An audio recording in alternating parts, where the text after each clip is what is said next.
தமிழ்நாட்டு தேர்தலை எதிர்நோக்கிய 26ஆம் நாள் உங்களுக்காக. என்டிஏ கூட்டணியில ஒரு வழியா தொகுதி பங்கீடெல்லாம் முடிச்சு வேட்பாளர்களை அறிவிச்சிட்டு அப்பாடான்னு உக்காந்தா, நாகர்கோவில் தொகுதியை நீங்க ஏன் பிஜேபிக்கு கொடுத்தீங்கன்னு அதிமுக காரங்க போராட்டம் பண்றாங்க.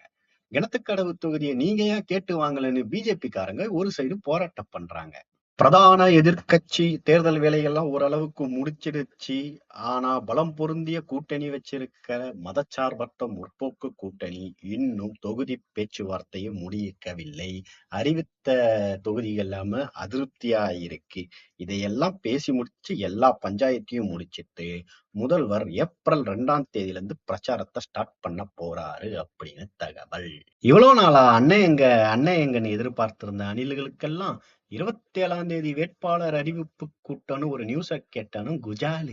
ஆனா அந்த குஜாலை என்ஜாய் பண்றதுக்குள்ளேயே அந்த வேட்பாளர் அறிவிப்பு கூட்டத்தை ஞாயிற்றுக்கிழமைக்கு ஒத்தி வச்சுட்டாரு அண்ணன். சரி விடு, அதுதான் 28ஆம் தேதி பெரம்பூர் வாரன்னு சொல்லியிருக்காரு, அப்போ போய் பாப்போன்னு மனசை தேத்திக்கிட்டு இருக்காங்க அணில்கள். பாலிடிக்ஸ் பேசுறான், பாலிடிக்ஸ்